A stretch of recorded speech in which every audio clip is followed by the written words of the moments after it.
The Dreamer. There once lived a man and his wife, named Peter and Kate, and they were so poor that they had scarcely enough bread to put in their mouths. They lived in a wretched, miserable hut. And in front of the hut was a river, and back of it a patch of ground, and a gnarled old apple tree. One night when Peter was sleeping, he dreamed a dream. And in this dream a tall old man dressed in gray, and with a long gray beard, came to him and said, "Peter, I know that you have had a hard life, and have neither grumbled nor complained. And now I have a mind to help you. Follow down the river until you come to a bridge. On the other side of the river you will see a town. Take up your stand on the bridge and wait there patiently. It may be that nothing will happen the first day, and it may be that nothing will happen the second day either. But if you do not lose courage, but still wait patiently, sometime during the third day, someone will come to you and tell you something that will make your fortune for you." In the morning when Peter awoke, he told his dream to Kate, his wife. "It would be a curious thing if I should do as the old man told me and really become richer," said he. "Nonsense," answered his wife. "Dreams are nothing but foolishness. Do you go over to neighbor Goodkin and see whether he has not some wood to be cut, so you can earn a few pence to buy meal for tomorrow."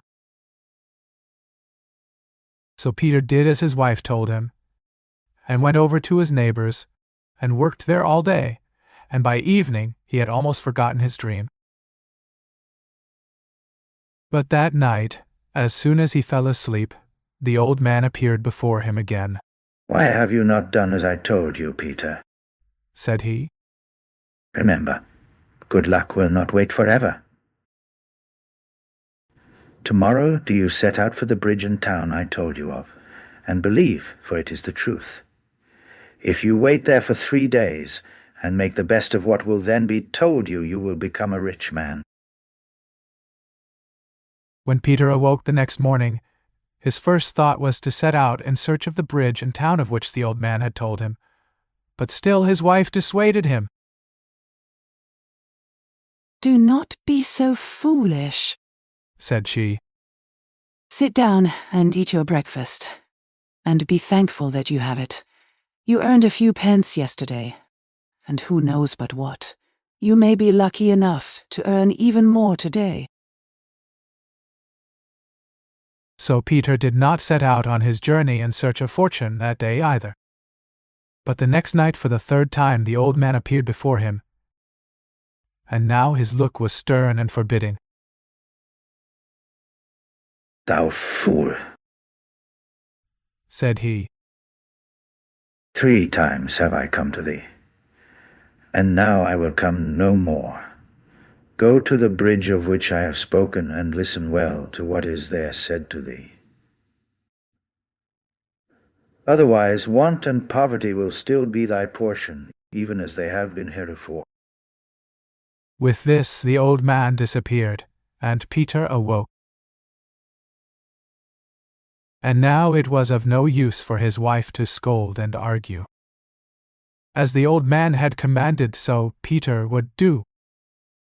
He only stopped to put some food in his stomach and more in his pockets, and off he set, one foot before another. For a long time Peter journeyed on down the river, till he was both footsore and weary, and then he came to a bridge that crossed the stream, and on the other side was a town. And Peter felt almost sure this was the place to which the old man of his dreams had told him to come. So he took his stand on the bridge and stayed there all day. The passers-by stared at him, and some of them spoke to him, but none of them said to him anything that might, by any chance, lead him on to fortune. All that day he waited on the bridge, and all of the day after, and by the time the third day came, he had eaten all the food he had brought with him, except one hard, dry crust of bread.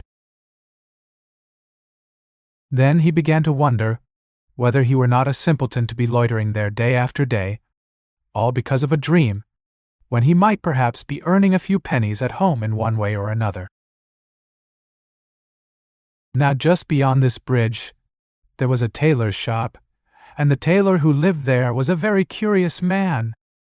Ever since Peter had taken his stand on the bridge, the tailor had been peeping out at him, and wondering why he was standing there, and what his business might be, and the longer Peter stayed, the more curious the tailor became. He fussed, and he fidgeted, and along toward the afternoon of the third day, he could bear it no longer, and he put aside his work and went out to the bridge to find out what he could about Peter and what he was doing there.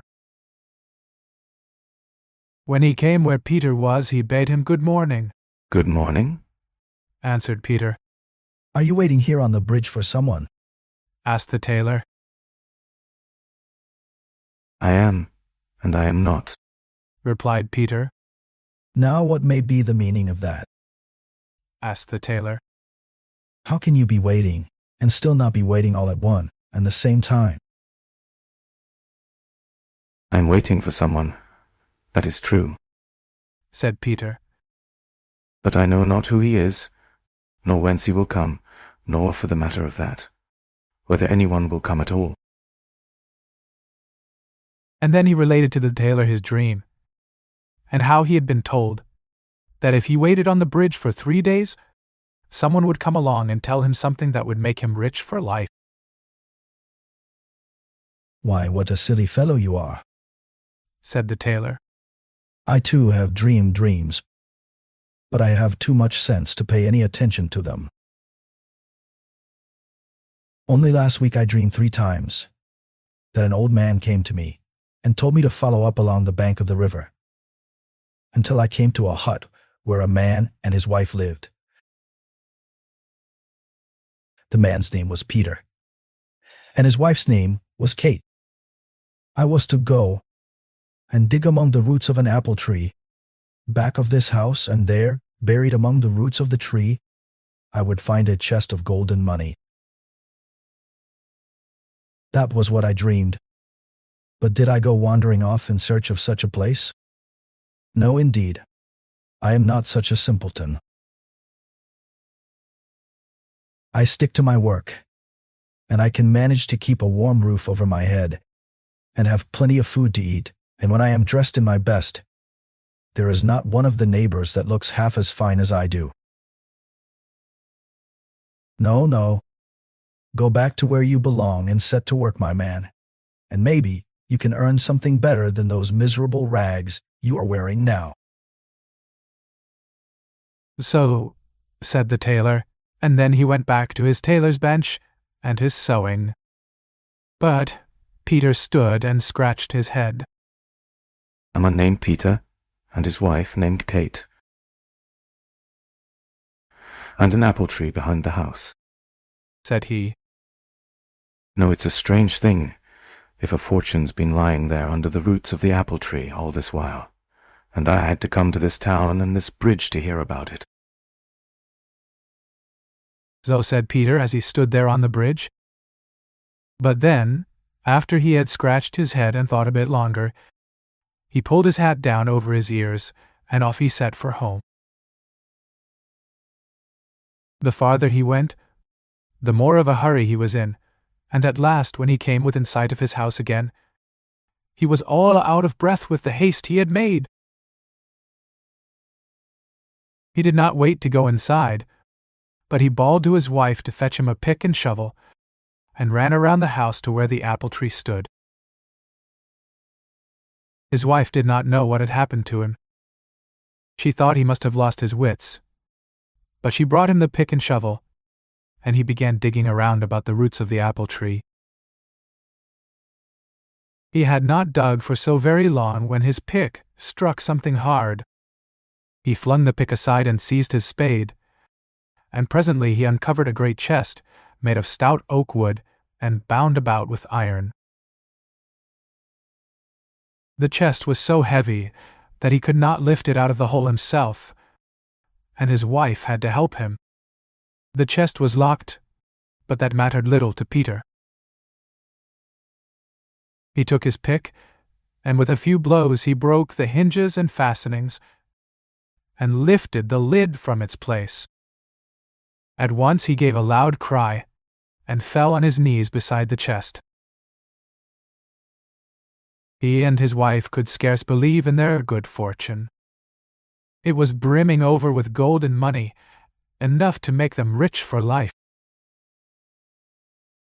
They carried the chest into the house, and barred the door, and set about counting the money, and there was so much of it. They were all evening and part of the night counting it.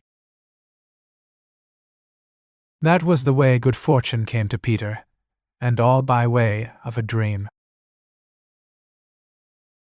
Now he and his wife built themselves a great house, and had fine food and coaches, and horses, and handsome clothes, and they feasted the neighbors, and never a poor man came to the door, but what they gave him as much food as he could eat, and a piece of silver to put in his pocket. One day, Peter put on his finest clothes, and made his wife dress herself in her best. And then they stepped into one of their coaches, and Peter bade the coachman drive to the town, where he had stood on the bridge, and listened to the tailor tell his dream of the chest of money buried under the apple tree. Peter made the coachman drive up in front of the tailor's shop, and when the tailor saw the coach stopping at his door, and the fine people sitting in it, he thought it was some great nobleman and his wife, come perhaps to order a suit of clothes of him. He came out, bowing and smiling and smirking, and Peter said to him, "Do you remember me?" "No, your lordship," answered the tailor, still bowing and smiling. "I have not that honor, your lordship." Then Peter told him he was the ragged fellow who had stood out there on the bridge, waiting for good luck to come to him. And sure enough it had. For if it had not been for the dream the tailor told him, he would have known nothing about the gold buried under the apple tree, and would never have become the rich man he was now. When the tailor heard this tale, he was ready to tear his hair out, for if he had believed his dream he might have found the gold himself, and have kept a share of it. However, Peter gave him 100 gold pieces to comfort him, and ordered a fine suit. He also promised that after that he would buy all his clothes from the tailor, and pay him a good price for them. So the tailor too got some good from all the dreaming.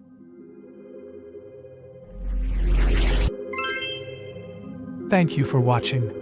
Please don't forget to subscribe my channel for more interesting and beautiful stories, and share our content with your friends.